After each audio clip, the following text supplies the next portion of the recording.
Well, hello there, friends. A wonderful show today. We're talking about sauces. We are really talking about the importance of creating sauces and the importance of understanding the mother sauces. The Béchamel, the Veloute, the tomato, the Hollandaise, and the Espagnole.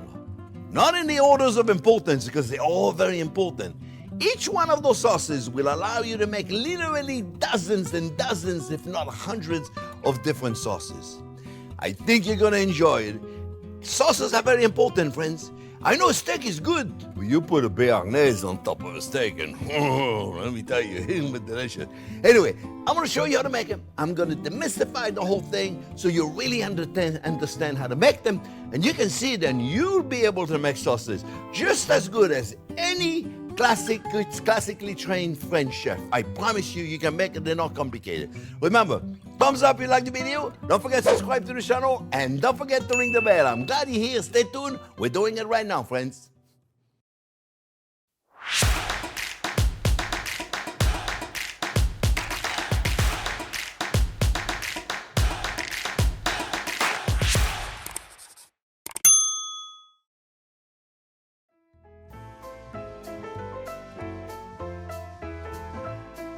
Okay, friends, well, bechamel is probably one of the most well-known sauces in the world, and it's the foundation of hundreds of sauces, literally, my friends. Literally, mac and cheese, broccoli and cauliflower gratin, chicken crepes. I know those are old-fashioned, but still, the foundation of any milk-based cream sauce is a bechamel. What is it? So simple. Believe me, everything we do is simple. You know, I got 2.5 tablespoons of butter. That's 35 grams. I also have 4 tablespoons of flour. That's also 35 grams. So we are making sure the weight of the flour is the same as the butter. Okay? And we're making a roux. I mean, a child's play. Really simple. We're going to cook it a little bit. We want to cook it because we want to cook the flour. And you'll see when we make the veloute, it's the same deal. It's the same thing. They say making a roux is very simple. Is some kind of a fat. My favorite one is butter, and flour. I mean, you can certainly make a roux with oil or tallow or duck fat or whatever it is makes you happy. But in a bechamel, in a classical way of making a bechamel, you are going to use butter, whole butter, no clarified butter, because you want the milk protein as a great flavor. Obviously, that's the best part of the butter is, butter fat is not bad either.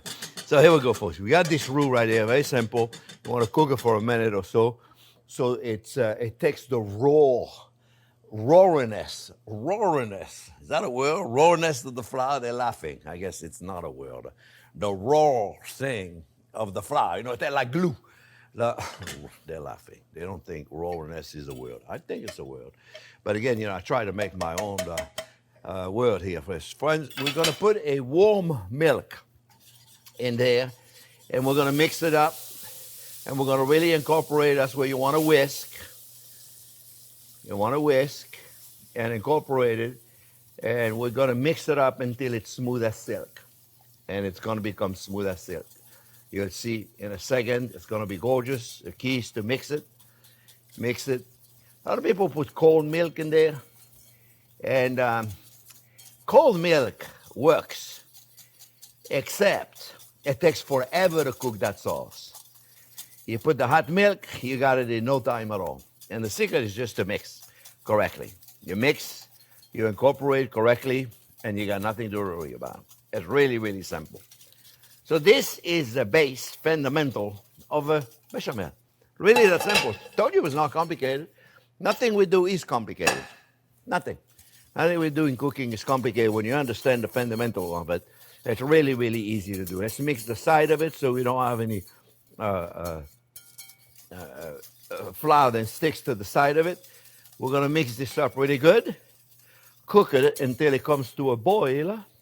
and cook it very gently. Reduce the fire. You want to cook it extremely, extremely low, my friends. It's really, really important because you want to cook it as long as you can to get the raw taste of the flour. Flavoring, salt and pepper, of course. Now you have to be careful if you're going to use it later on and you're going to use it in a Hollandaise sauce and you're going to use a pecorino romano. It's going to be very salty. You may want to be very careful of how much salt you're putting in here. Because this is a sauce you're going to use with something. This is a base sauce and you're going to use with something. So if it gets a little too thick for you, you can always add a little bit more milk or you can add a little bit of cream. You see, it's very simple. None of it is complicated. And for flavor, we're going to put a nutmeg. I got this new nutmeg grinder that is fantastic. And look. You can even hear them being grated in there. Little bit of nutmeg. Again, very little. It's got to be in the background. Remember, all spices, all seasonings should be in the background, never in the foreground. Okay, friends? Never in the foregrounds. So we're going to mix this up. And then what we're going to do now, if I wanted to make a Hollandaise sauce, which I did in so many recipes, we already did a mac and cheese, and we did a lobster mac and cheese, and we did a chicken crab. We did so many of them already, we would have our cheese. But if we wanted to, see, so if it's a little thick right now, you just put a little more milk in there. Or you can add a little bit of heavy cream. Depends what it is you're going to be using it for. Just a little bit of milk, you see, and you incorporate it. It's really simple. You see, look, it's beautiful. All right, so now let's say then we want to flavor this. We want to make it with a pasta. And we want to make it a pink sauce. We're going to make an raw sauce.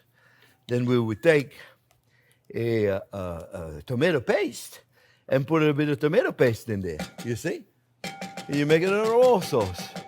And say you wanted to make it a curry sauce, you would put a bit of curry in there, a little bit of coconut milk. So let's do a curry sauce.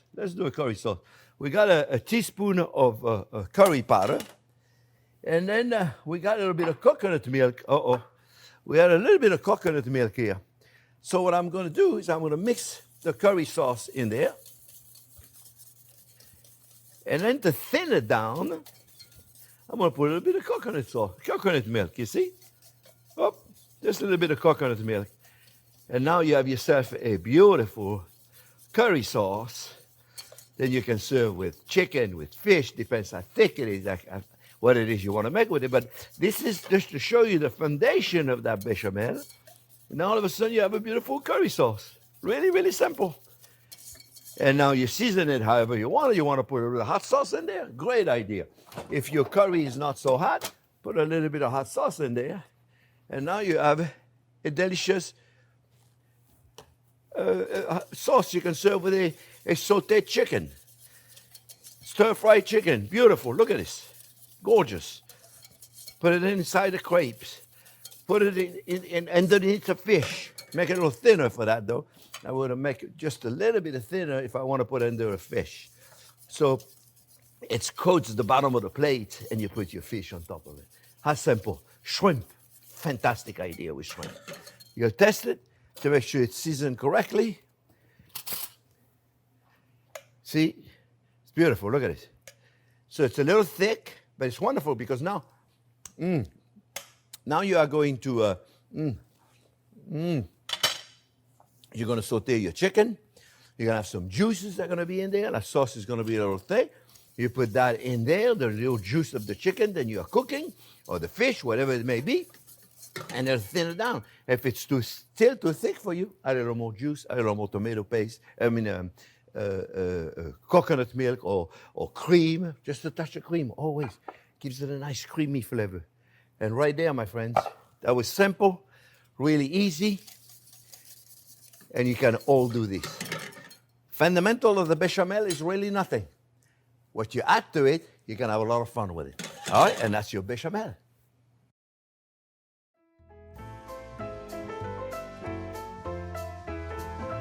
Okay, friends, well, the next sauce, very important. They're all very important, but this one is responsible for so many sauces you can make. Let's call it it's called an Espagnole Espagnole. Espagnole in French means Spanish woman. It had nothing to do with Spanish cuisine, but that's what it means. Who knows how they come up with a name? And this has been part of the French cuisine since the late 1700, 1800.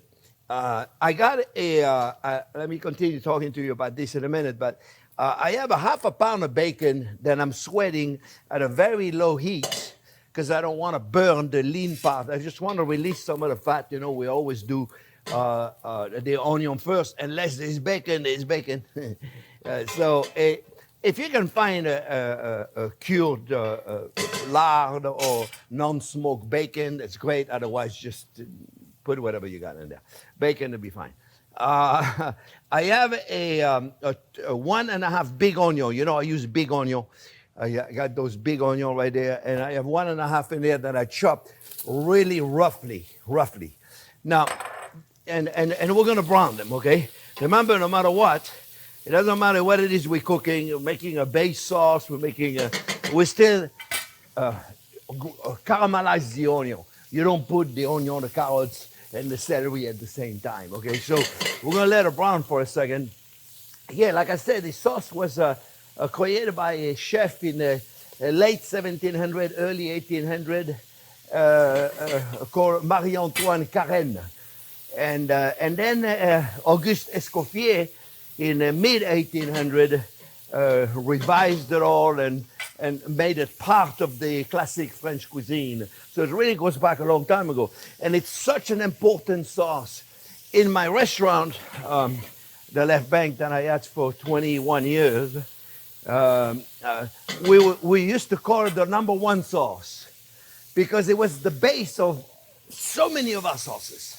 And it's so important for you to do it at home, and it's not really complicated, okay? It really is not complicated for you to make, friends, because I'm going to make it right here in front of you, and you're going to see I'm not using fancy ingredient, and it's so important because you'll be able to bring up your cooking to a whole different level. I promise you, this is really, really fantastic for you to learn. So we have all the ingredients ready to go. Remember, mise en place, extremely important, right? And I'm checking because I don't want the bottom of my pot to burn. So I'm going kind of a medium heat. I have a stock here. For those of you that follow the channel for a while, you probably have made this beef stock. And if you haven't followed the channel for a while, there's a link that Jack is going to give you so you can try to make, or you can buy a good beef broth, whichever beef broth you like. There's so many of them out there. You know, when you're selecting a beef broth, if you're not sure which one is good, buy 2 or 3 brands and test them side by side. I wanted to do a video one day on it, but there's so many. There's so many. You go to one store, they have 10 of them. You go to another store, they got 10 completely different ones. Before you know, there's like hundreds of them. It's insane. Too many. So you'll have to figure out which one is the best in your grocery store. Or you can make your own. Again, it's a lot more involved making a stock. This is only going to cook for a little while, not that much, not that long. So we're caramelizing the onion. And why is it so important? Because when you make this, don't make a small batch. You got to make a nice batch because you can freeze it. 17 years minimum. You know, really, you can freeze it a long time. And when you make a sauce, you take a little bit of it. And all you got to do is add some mushrooms and so many things you can add to the different spices, different herbs, you can different wine. You can make anything from a red wine reduction to a Madeira sauce to a Hunter sauce to any sauce. This is really, really important. And I promise you, for those of you that cook, this is going to bring up your cooking to a whole different level, friends. I promise you, okay? So, what else do we got in here that we need to put on there? We got a little garlic. You don't have to put the garlic in there. I'm putting a little bit of it. That doesn't look like it's just 3 or 4 cloves, and I chop them up a little bit because if you don't chop them, if you don't dice it, you don't get much flavor out of it. Okay? So now, I'm putting, this is a 1/4 cup of tomato paste. A 1/4 cup of tomato paste. And we're going to saute the tomato paste for a little bit because that's going to make it a little sweeter. It's really, really important to try to caramelize the tomato paste just a little bit. You see? And that'll help the caramelizing the onion. And this is so important to do it, friends. Very, very important. Make sure you check the bottom of the pot so it doesn't burn. That's why you're constantly mixing. Okay? And now, we do not flavor this with any herbs because an Espagnole sauce is not the sauce you make. This is a souped up stock. Think about it as a stock, as a souped up stock that you make. So you'll put the herbs in the sauce you're going to make, not in here. Otherwise, let's say you're putting tarragon here. Then, I mean, every sauce you're going to use, you're going to have the tarragon flavor in it. That's why you don't do it. Okay, friends? It's very important. We're going to put a 14 peppercorn, like I do in stock. A little bit of salt. At the restaurant, I didn't even put salt because we used it for the sauce later. And then we're going to put a couple of bay leaves in there. And then we're going to put some celery and carrots. And I give you the exact measurement because I took... So the carrots, say we had a little technical glitch. I don't know if you saw everything, but I weighed everything, friends. So in the printed recipe, you'll have everything. But this was almost a whole thing of celery. I can never know the name of it, the stalk of celery. And the carrots, and I weighed everything. So I have the recipe written for you. Remember, always underneath the video, there's a link, show more. Click on it, you get all the measurements, okay? Not that you really have to measure. This is something you don't measure, okay? So we're going to put about a little butter in there, okay? This is 4 ounces of butter. We're going to put a little butter, a little flour, and then we're going to put the stock on it, and we're going to cook it. I mean, a child could do this. This is really not complicated at all. We're going to melt the butter. We're going to put the flour on top of it. And we're going to cook all this, my friends. And this is going to be, you'll see what's going to come out of it. It's really something. And it's not complicated to make. You can all make this. Just plan one day to say, you know what, I'm going to make this sauce. And I'm going to show you how to use it. Also in many, so whenever you use a stock, instead of using a stock, use your Espagnole. You'll see. Your cooking is going to be like, whoa. You know what's going to happen, though, friends? You're going to go to some restaurant, and you're going to know they're not using it. They're using this. They're just using the stock. Then they buy in the space thing, and they add water to it. You'll know right away because you know what an Espagnole is going to be like it, right? So I got the flour in there, and that's a half a cup of flour, and we're going to mix all this together with the butter. Basically, we're making a roux, and we're going to cook it for a minute. We don't worry too much about cooking it because in a pot right now, because we are going to cook it in the with the stock, because we're going to cook this gently for at least 3-4 hours. Yeah, we're going to cook it for a long time, and you're going to see in 3-4 hours how beautiful it looks like, friends. So now we're going to put our stock. I have it already pre-measured, but you know what? Let me make sure. This is a 1 cup right there, 8 ounces. This is a 1 cup right there. So we're going to put 2, we're going to put 3, we're going to put 4, and we're going to put 5, and then we're going to put 6, and we're going to put 7. Turn this off right there. And then we're going to put 8 for now, and let's see what happens, okay? All right, we're going to mix all this up. Like I said, you can put salt and pepper if you want, but I promise you, you're not going to use it just by itself. You're going to make sauces with this. That's why it's extremely important that I teach you the right way to do it, friends. And you'll see, this is really something. I'm very excited about making it. Like I say, we used to call it #1 at the restaurant because we used it for everything. And we made huge quantity. We had those humongous pots, 60 quarts, 80 quarts of #1 sauce. And it was Jackie, my sous chef. That was his job. He was associate. He was in charge of making all the sauces. And he did an amazing job for so many years. He worked with me for 20 years. And so here we go. We're going to continue mixing this slowly. We're going to cook it at the slowest possible heat, my friends. Then you'll see it's going to get thicker. And if we need a little more stock, we'll add a little bit more stock. We're gonna let it go very, very slowly at this point. Put it on your lowest burner. You want to cook very slowly, bloop, bloop, bloop, bloop. Not like bloop, bloop, bloop, bloop, bloop, bloop, where it splatter all over your stove. You bring it to boil. The second it boils, reduce it down, cook it slowly, and I see you in about 3 hours, all right? Okay, friends, 3 hours have passed. The Espagnole is ready to be strained. I'm gonna make a quick little sauce just to show you how we turn this basic sauce into a sauce we're ready to eat, okay? So I want to make a quick little mushroom sauce, very simple. I got some shallots going on over there, use onion with it. But this is not about this sauce. This is just to illustrate how do we use it, okay? So this is just an illustration. So a little butter.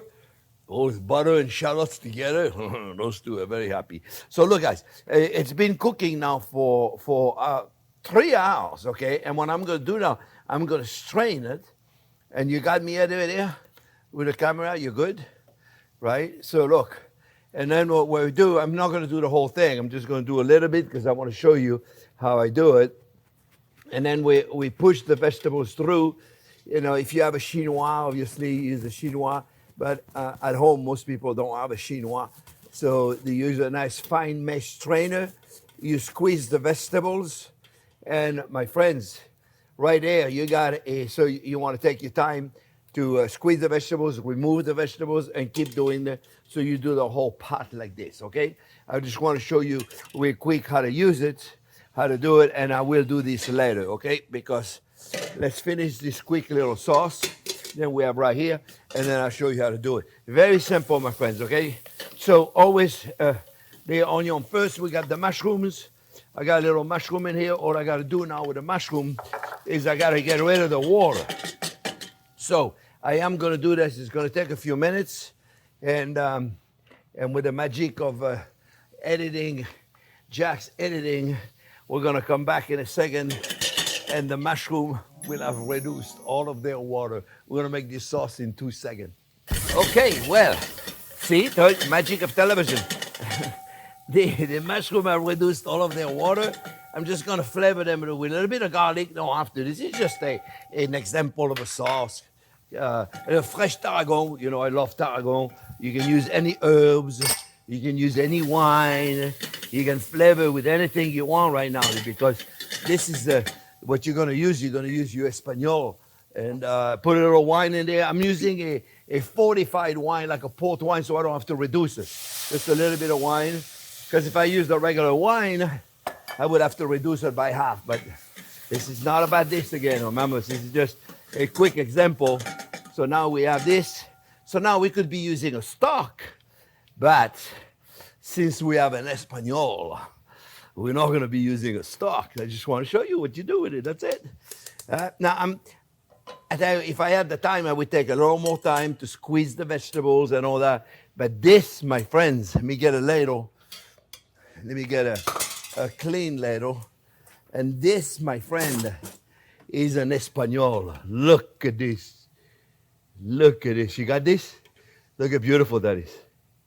You see, my friend? And now all I got to do is take that Espagnole and put it in here. And now if I were to use white wine in that exact sauce, I'll have a chasseur, sauce chasseur.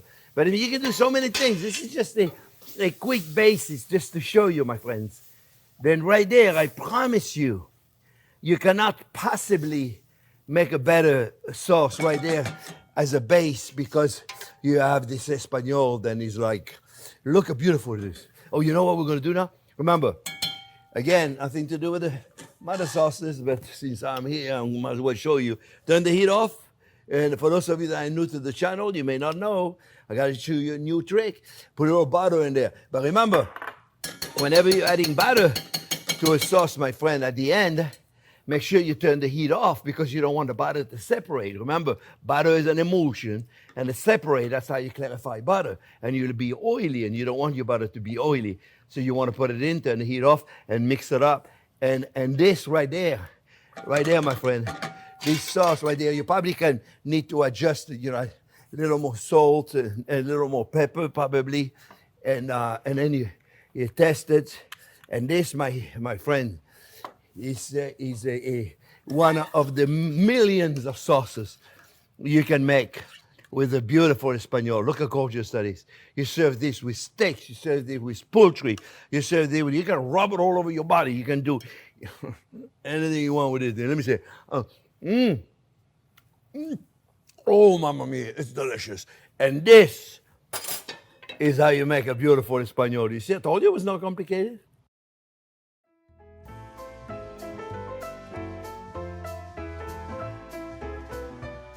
Okay, friends, well, another one, a very, very classic sauce, obviously, is the Hollandaise, which is an emulsion of butter and egg.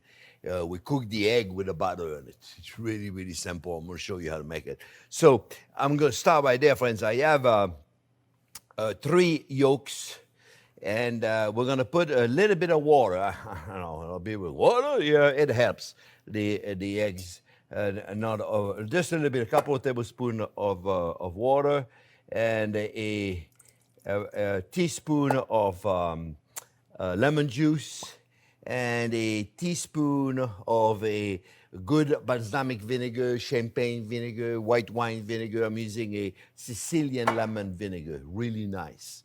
And then I'm going to put a little bit of hot sauce, certainly optional, up to you, my friends.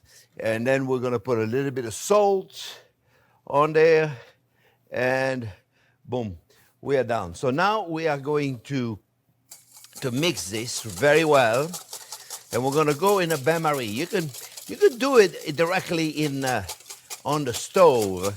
If you have an electric burner, it's easier than if you have a gas burner. The idea is not to overcook it, the egg, and to do it gently. So the water bath is always is easier way to do it. You don't want the water to be boiling too much, because then it'll be difficult to concentrate. So we're going to bring this up. We're going to cook them. And when they start to solidify,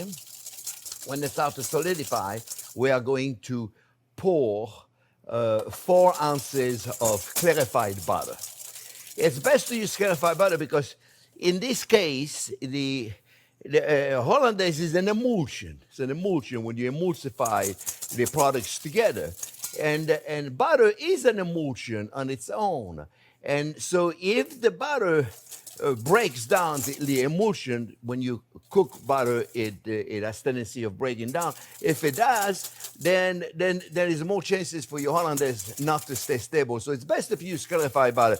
But I'm going to show you another way also where you can use regular butter, because regular butter tastes better. At the end of the day, the meal protein is why we like butter so much. All right, so here we go. We are now going to cook them. The heat is very low, friends. As low as you can. So you bring the water to boil, but your heat is very, very, very low.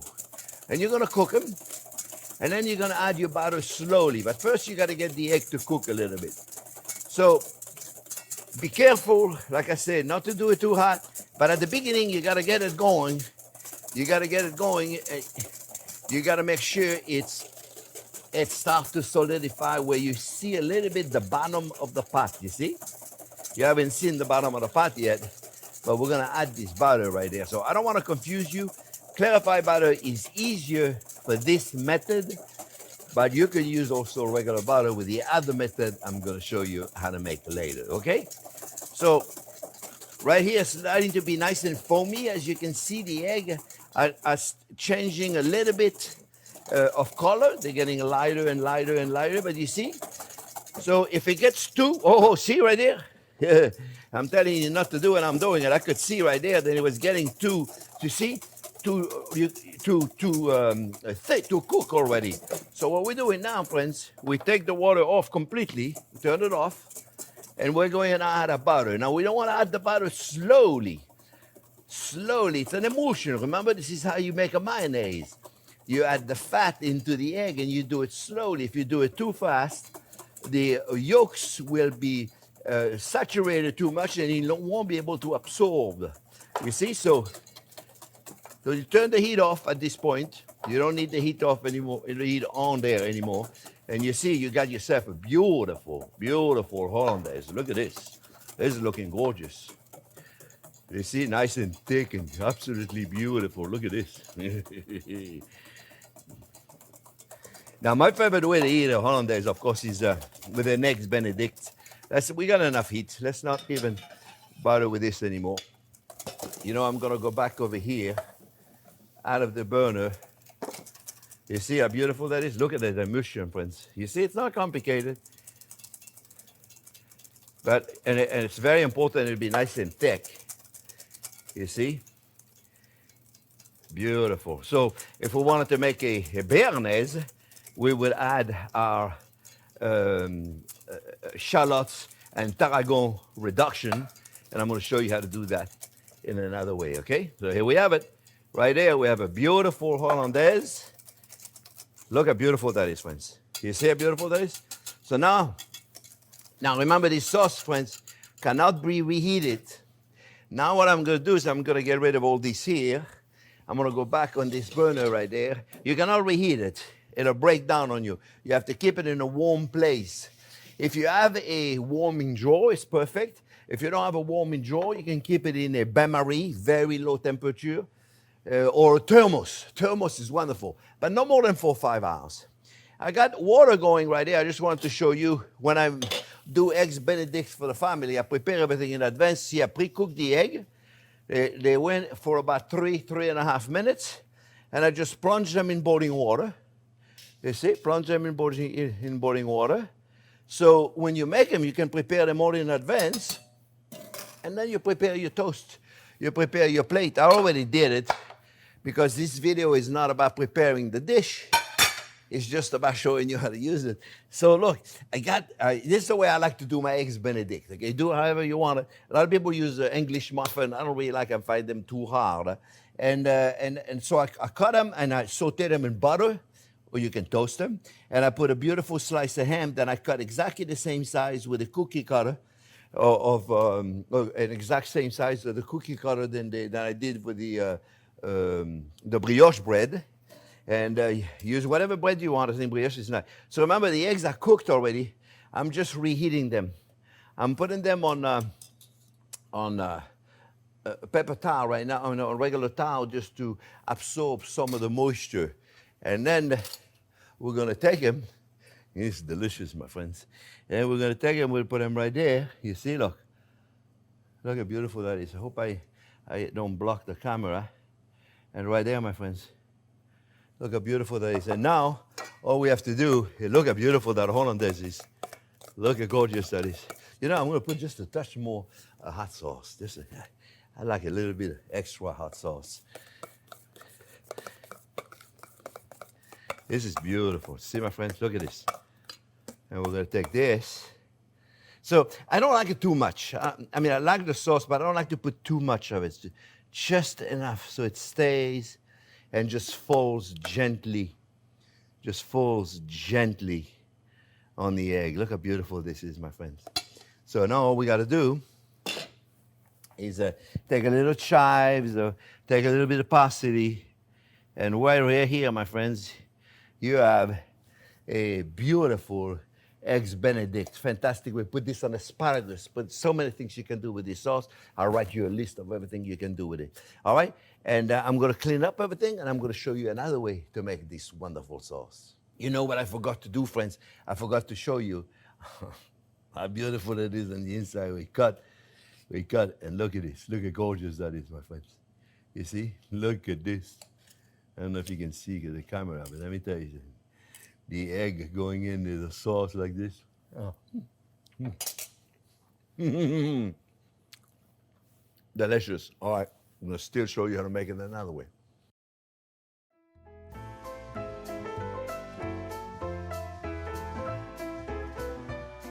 Okay, friends, well, now that you know how to make the classic Hollandaise, let me show you a shortcut, an easier way to do it. And if you're not comfortable with the bain-marie thing, it's really simple. And then I'll show you how to make a Bearnaise, okay? So we got 3 eggs, same measurement of before, a little bit of water, you know, a tablespoon of water, a little bit of lemon juice. You got to bring some acidity in there. Lemon juice to offset the fat of the butter. And then we're going to put a little bit of hot sauce. You certainly don't need to put the hot sauce. It's not necessary. And a little bit of salt in there, a little bit of pepper, and we're gonna use an immersion blender for this. So, you know, your blender, when it comes in, you can do it in a regular blender also. It works, you know, regular blender if you don't have an immersion blender. When you buy, it comes in with a little bowl, and you want to use that. You want to keep everything all nice and together. When I was in the restaurant business, we used to do that with a huge blender because we made like for 200, 300 people. And believe me, in the 80s, it was a very, very popular sauce. And it still is today. So we mix all this together, and now what we're going to do, we're going to put some hot butter, about 200-degree butter, and whole butter. You can put whole butter in this. You can really put whole butter because you're going to create an emulsion, and it'll stay together. Now, whole butter, remember now, whole butter makes the sauce a little more fragile. Bring it to boil and let it rest a little bit. Whole butter will make your sauce a little more fragile because butter is an emulsion in itself. So it's very important and a lot of people don't want to use the stuff on top. I have no issue with it. I think it's fabulous. So what we're going to do now, we're going to make the sauce, and all we're going to do is we're going to cook the egg.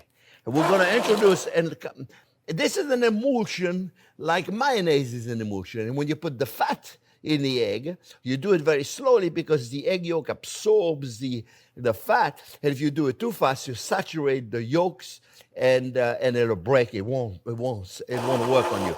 And then what we want to do, we want to cook the egg. And then whenever we cook an egg, we do it slowly, right? So we want to introduce that fat slowly, and that's what I'm doing. I'm introducing it slowly, you see? Mix it up, bring it up slowly. Don't want to go fast in this. Up. And as the egg cooks, it's going to thicken, you see?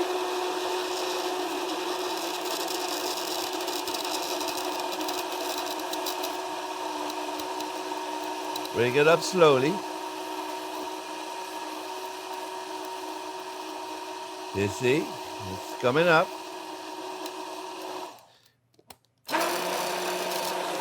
It wants to move, so I gotta keep it up. Let's keep it up slowly. Slowly, slowly, slowly. And we have ourselves a beautiful Hollandaise. How simple was that, friends?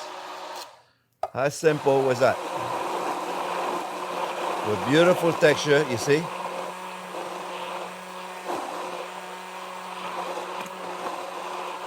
And right there, my friend, you have a gorgeous, beautiful Hollandaise.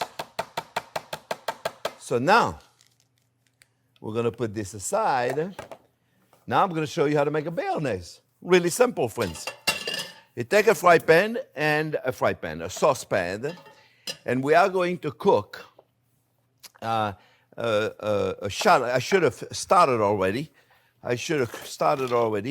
But we're going to make a reduction of tarragon, chervil,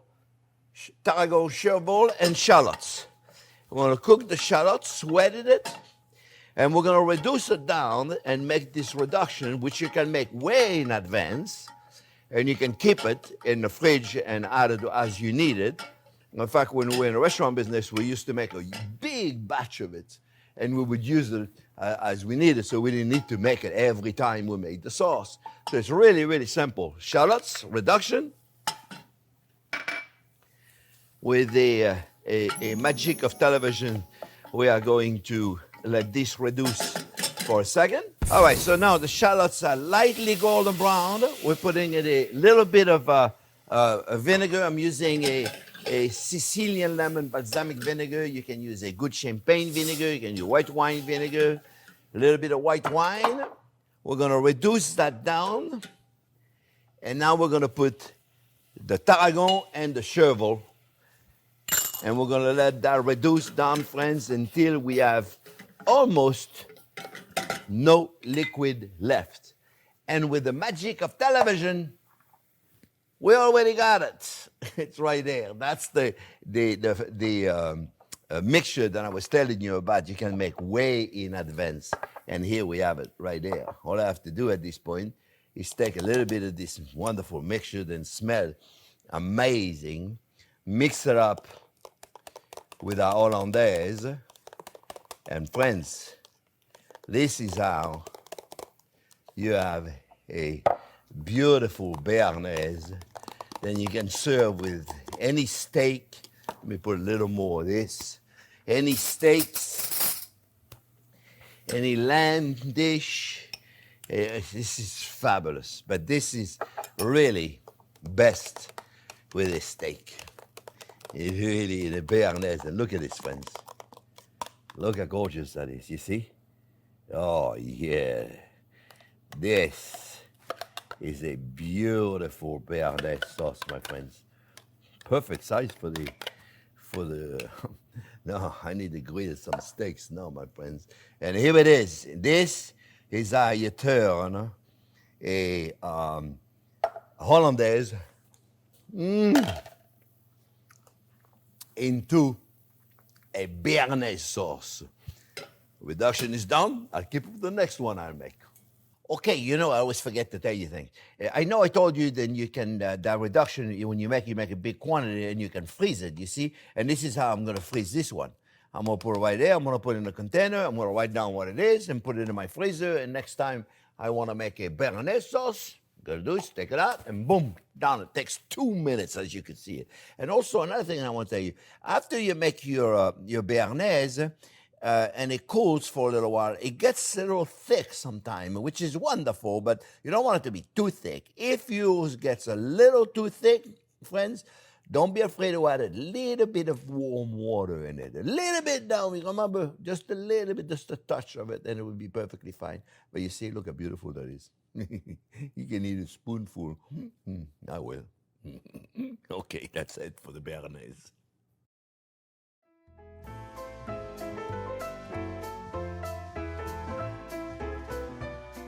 Okay, friends, we're now tomato sauce. There's 6 million recipe out there of a tomato sauce, right? Oh, mamma mia, everybody's got their tomato sauce. The Italian have it, the French, the Greek, the Spanish, everybody say this is the way you make a tomato sauce. Mamma mia. I'll tell you what, they're all good. It's really easy to make a tomato sauce, okay? A few basic things. This is the Escoffier method, the classical 5 mother sauces, the authentic. Well, the Italian are going to tell you it's not authentic, but part of the French mother sauces, Escoffier method, that's what it is. We got a little bit of pork fat in there. It's better if you use a non-smoked bacon because you don't want the smoke in there. And believe it or not, the classical method of doing the tomato sauce is to use a roux. Really, if you look it up, the Escoffier basic fundamental sauces is they were using a roux to thicken the sauces. To show you really how it has evolved. We definitely don't do that today. We just don't do that today. It's something they used to do in the middle 1800, early 1900 maybe, but we certainly don't do that today. So we're not going to use a roux. We certainly don't need it. Well, we're going to use these. I have 4 ounces of bacon, and I got a 1.5 onion, big onion. You know, I use the big ones, and I have 1.5 big onion in there, chopped small, and we use the bacon fat, and we put a little bit of olive oil. If you don't have enough fat coming out of the bacon, you can use a little bit of olive oil. Now, for those of you that want to make a really good tomato sauce and don't want to use bacon, don't worry, you don't have to use it. Just use a good olive oil, that's all. And you're sauteing it, no problem at all, okay? You can use whatever you want, but you certainly don't need to use the bacon fat. But this is just the traditional way of making the tomato sauce. Okay, what else do you add in the tomato sauce? Really simple, but you know how many variations of tomato sauce there is? Sometimes I got to write it down because I forget, but the puttanesca sauce, where you add the capers, the olive, and the anchovies, The Hollandaise Sauce, you have the ground meat and the onion and the carrots and the celery. The arrabbiato sauce with the red chili to make it a little spicy and the garlic. The marinara sauce, which is very simple with the basil flavoring and the oregano sometimes. And the vodka sauce, vodka cream sauce, that's delicious with the tortelloni. I make a delicious one. The amatriciane with the pancetta or guanciale. The onion and the red chili flavour, cacciatore, the Creole sauce with the green bell peppers and the onion and the garlic and the celery. And there's so many sauces you can make out of a tomato sauce. So many of them. And they're not complicated. Nothing is complicated. So we saute in the onion. You know, I'm talking, and I'm not putting the salt with the onion. Put the salt now with the onion. That'll allow get rid of the water of the onion. And that water has sugar in it and it caramelizes. So it's really important to do this as soon as you think about it. If you're not talking so much, you can do it. And so another ingredient that we put in the classic tomato sauce is the carrots. But they got to be very small. Look, see, they're very small dice. For those of you that are not sure how you cut a slow cut like that, we did it a video. Jack is going to give you a link. I don't know if he can give you a link because there's so many videos that I'm referring to in this video. But in the bottom, underneath, there'll be a link how to cut the vegetables. You should check it out because you have to have them very, very small. If they're not very small, they don't cook. Carrots, you notice? Sometimes you put the carrots in there, then they take forever to cook. So they got to be very small, otherwise they're never going to cook. Okay, so it's a small dice of carrots. Why are we putting carrots in there? Escoffier. Why do you put the carrots in there? Well, the idea was, and believe it or not, another thing they put in the traditional classic tomato sauce, they put in sugar. We don't need the sugar. We don't need it. You've got other ways to cook it today. First of all, the tomatoes are beautiful today. Maybe years ago they were not so good. We're going to put the carrots, small dice, very simple, small dice carrots. And that, why we're putting them in? Because they're supposed to be sweet, whenever you can find a sweet carrots. And it's not always easy, but they bring you a little sugar. And it's a wonderful way to offset the acidity of the tomatoes if your tomatoes are acid. So that's why you put them in there, okay? It's very simple, no big deal. Again, nothing is a big deal when you understand it, but it's very important you cut them small. So far, I haven't done anything complicated. I never do. Have you noticed? I never do anything complicated. If it's complicated, I'm not doing it. I'm retired. I'm not doing it. So we saute the carrots, and now we're going to put a little garlic, my friends. How much garlic you put in, it's really a matter of opinion. The Italians are going to think I got too much onion, and the French are going to think I got too much garlic. Thank goodness I'm in America, I'm safe. We have right here, friends, about a big tablespoon of garlic. Put as much or as little as you want. Who's going to tell you your tomato sauce is no good? If tomato sauce is no good, get out of here. Go eat somewhere else. That's how you handle it, that's all. You know, that's all you do. What are you going to do? It's your tomato sauce. They don't like it, go eat a tomato sauce somewhere else. Fresh thyme. Now, fresh thyme is the herb that is gentle. It goes with everything. It's floral.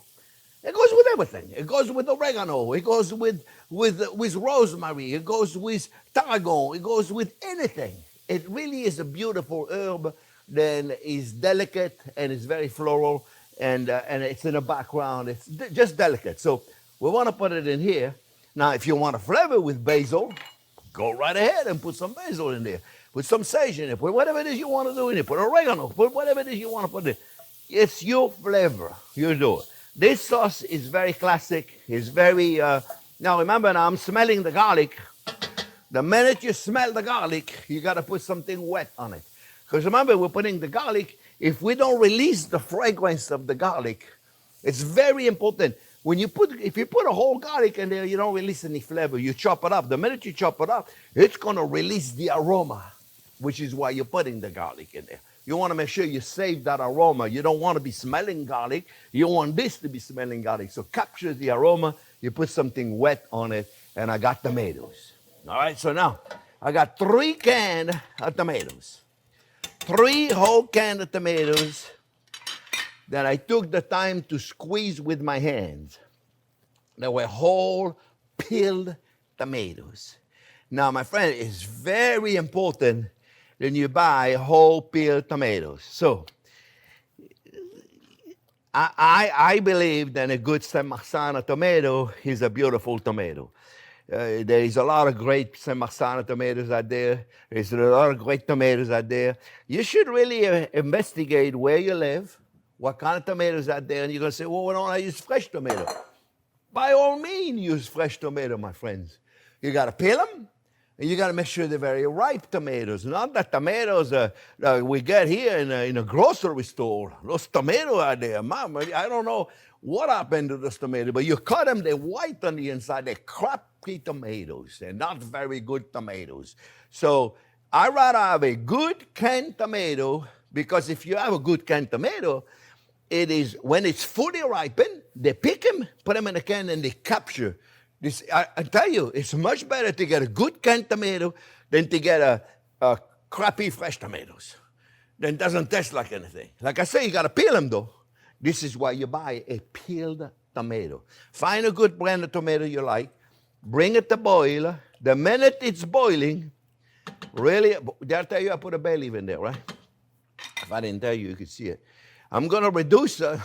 They're confirming I said, because I would forget all the time. And people say, you forgot to do that, you forget to do that. You come over here and you do it. You see sometimes you forget things too. Friends, you're coming to boil, reduce it to the lowest heat. Do me a favor, reduce it to the lowest heat and let it cook very slowly. Bloop, bloop, bloop, bloop, bloop, bloop. Very slowly. You know, otherwise your stove is going to be a mess. But you know what? Sometimes what I do, put this in there. You're going to say, well, what is that going to do? Well, that's going to catch some of it. You'll see. I'll show you. It's going to catch some of the splattering, because no matter how slow you got it, it's going to plop, plop, plop. And your stove is going to be a mess.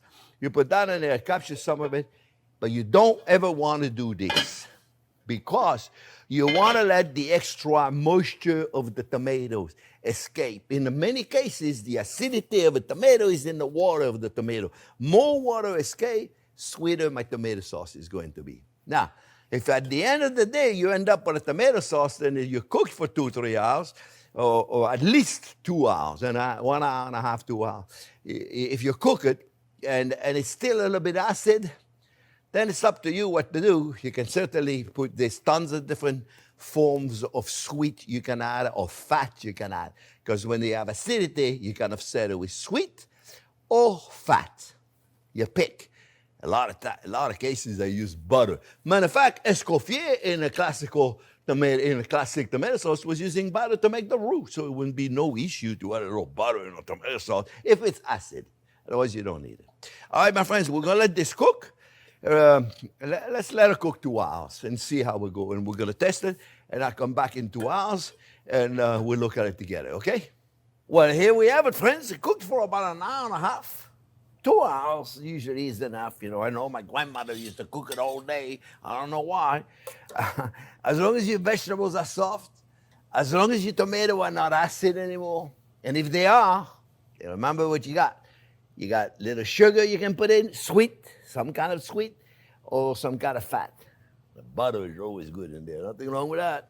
I do it all the time. Make a puttanesca sauce. Put some anchovy in there, some olives, some capers. Or make a marinara sauce with a lot of basil and fresh oregano in there. You can just play with it. Have fun with it, because this is a delicious tomato sauce, my friend.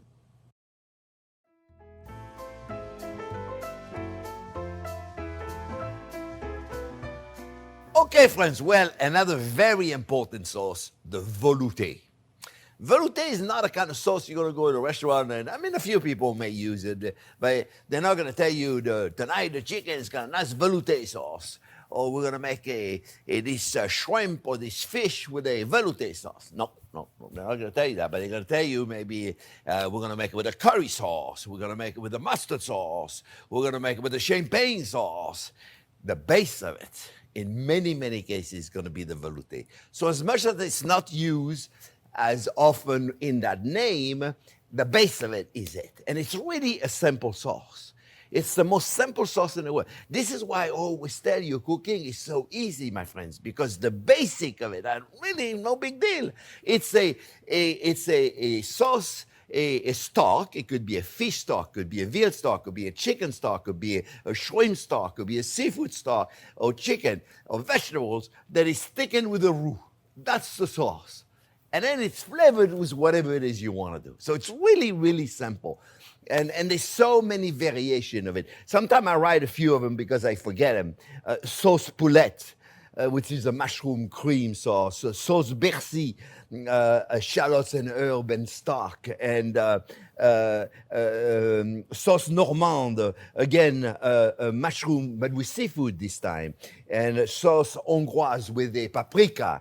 And sauce aurore with the tomato pink sauce. The base, it's really, really amazing how many sauces actually created with that base. So I'm going to show you how to make it. It's really simple. All right, I got 2.5 tablespoons of butter melting right here, my friends. 2.5 tablespoons, and 2.5 tablespoons is about 35 grams. We want to do grams. We want to measure in grams because it's really easier for you to understand the concept of it. Because if I tell you then 4 tablespoons of flour were the same as 2.5 tablespoons of butter, you may not understand the concept. But if I tell you that 2.5 tablespoons of butter is 35 grams, and 4 tablespoons of flour is also 35 grams. So 35, here we go. We got it right here. So we got the butter, and we got the flour, and we're going to make our, I'm telling you, sometimes it's so simple. The fundamentals of French cuisine, the base of French cuisine, is really not that big of a deal.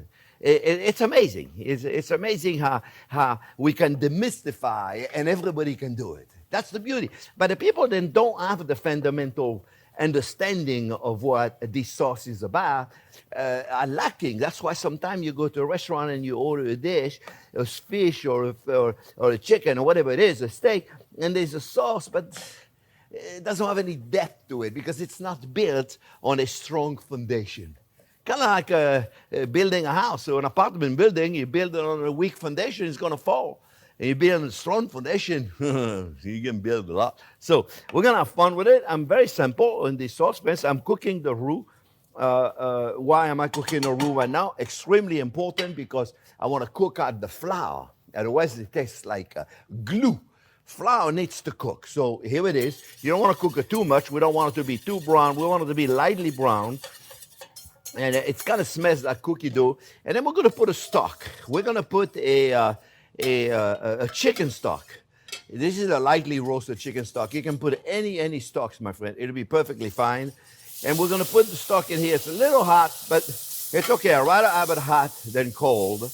A lot of people say you put it hot, cold. I mean, you can put cold stock in these sauce, friends, but if you put cold stocks on here, it's going to take forever and ever and ever to cook.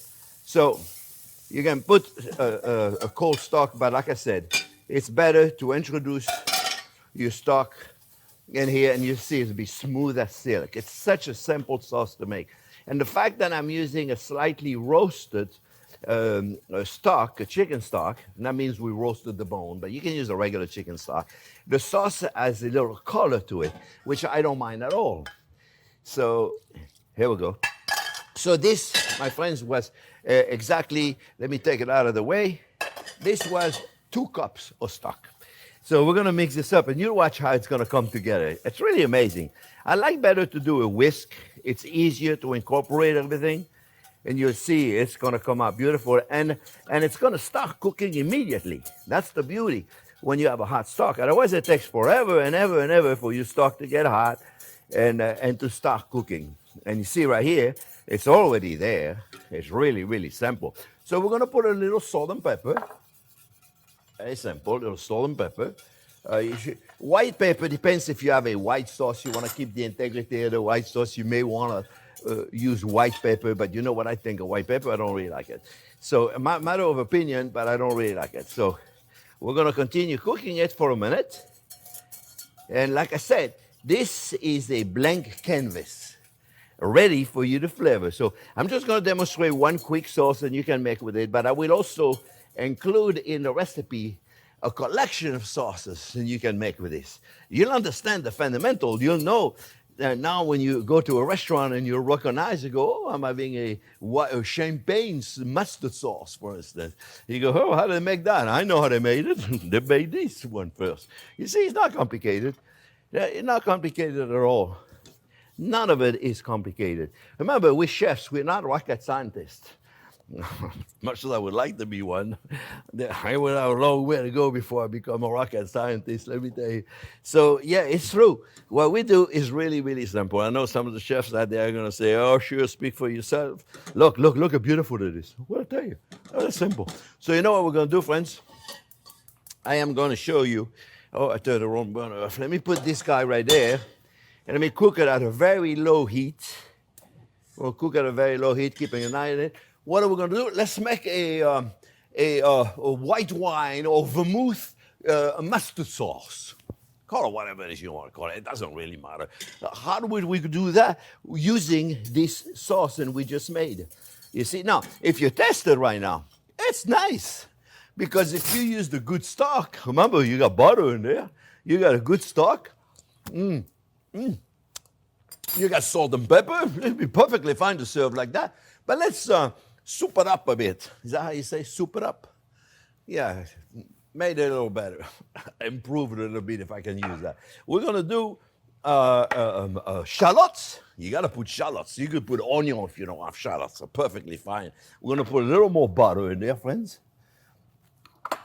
Just a little bit of butter. And we're going to saute our shallots. This is one shallot that I sauteed. Really, really simple recipe that I'm going to show you just to illustrate how we use this sauce. How do we turn this into a white wine or vermouth? See, look how beautiful that is. You see, it's gorgeous. I'm telling you, it tastes delicious because I use the delicious stock. Remember, at the end of the day, you're only as good as the ingredient you're using. You use good ingredient, you're going to make good food. Bad ingredient, good luck making good food with bad ingredient. It's really simple.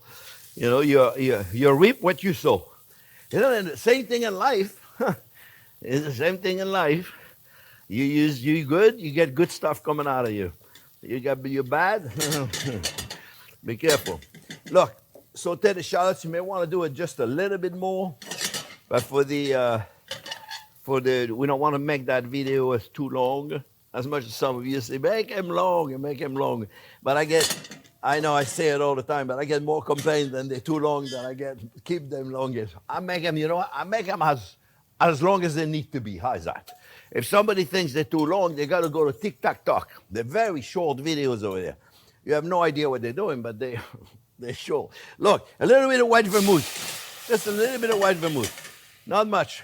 White vermouth is fantastic to use in sauces. You could use your champagne. If you were to make a champagne sauce, it would have been great, right? All right, so we're going to let that reduce just a little bit. Just a little bit. We want to reduce it. We're going to add maybe a little bit more salt and pepper. Just a little bit, because I'm adding so much ingredients in here. And then we're going to put a little mustard. And then we're going to put, I had a spoon, but I must have used it already. Yeah, we're going to put an egg in there. I'm going to show you how to do it. Right? You take a little mustard. I use a Dijon mustard. That's really the best. About a tablespoon of Dijon mustard. Let's reduce it slowly. Okay, and then we're going to put a little bit of cream, friends. And you know what I do? Is I'll introduce it right here. The cream, you see? Right there, friends.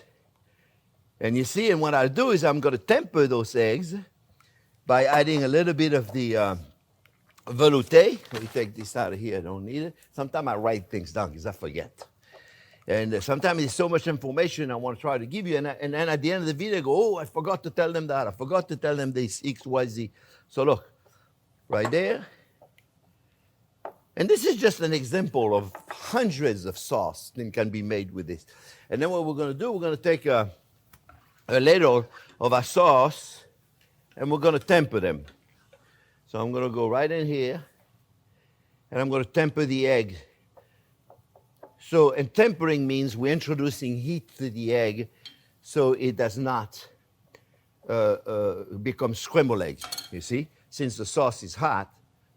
All right, so this is nicely tempered. Now we're gonna take our sauce, friends, and we're gonna put it right on top of our reduction right there. You have the camera, you're good over there? You got me on there? Let me take the pot out of there so you guys can see what's inside. Let me take this out. And look how beautiful it is. And now we're gonna put our cream and egg and mustard. You see? Cream and egg and mustard. And my friends, we have right there a beautiful white vermouth mustard sauce that can go with fish, with chicken, with seafood, with anything. This is so simple, you see? Now, if you can make a little more liquid by adding a little cream or adding a little more stock, or you can leave it the way it is right here. And this, my friends, is you can put curry in there. You can put so many things, my friend. This is just a quick little example how you take the velouté and you transform it into this delicious sauce. Then you can, it is so delicious. A little mustard in it, a little vermouth, it's fantastic. All right, this is for the velouté sauce. This is how you make a perfect velouté. Okay, friends, well, I hope you enjoyed this video. And there's so many sauces out there. I certainly couldn't fit all of them in this masterclass, but those were the most important ones. Those are the ones that you can literally create hundreds of sauces. I promise you I'm going to make a list of all the sauces you can make with the 5 you just learned how to make. But there is also a few sauces that should be part of the mother sauces. For instance, the mayonnaise. Mayonnaise is... I bet in some list of mother sauces out there, the mayonnaise is included. Another one that is extremely important to include in the thing is a butter sauce, a beurre blanc, which is so simple to make, and you can flavor it with so many things. I have made a video on that as well, on the beurre blanc, and we'll give you a list of all the videos that are related to sauces below. Remember, underneath the video, show more, you click on it, and it gives you the link of the recipes. It gives you a link of all the different videos that we're doing, so it's important to check it out. Also, another sauce that I use a lot is a pesto sauce, which should almost be one of the mother sauces. You can do so much with that. And what about a coulis? Where you take a bell pepper, roasted bell pepper, you turn this smooth, delicious sauce. Again, I have a video on that. Or you can take a tomato sauce and puree and do it exactly, and do a tomato coulis. So there's so many other sauces out there. So I list all the ones that are very important. But there is also, on our playlist, lots of video. I make a list because I forget all the time. We have the demi-glace, we have the bolognese sauce, we have this amazing barbecue sauce. It's delicious. The puttanesca sauce, the tomato ragu, the port wine sauce, which is kind of like a red wine reduction, except we're using port wine. Marsala sauce, so many of them. My friends, I hope you enjoyed the sauces. I certainly enjoy making it for you. Remember, always thumbs up if you like the video, subscribe to the channel, and don't forget to ring the bell. Thanks for watching, friends.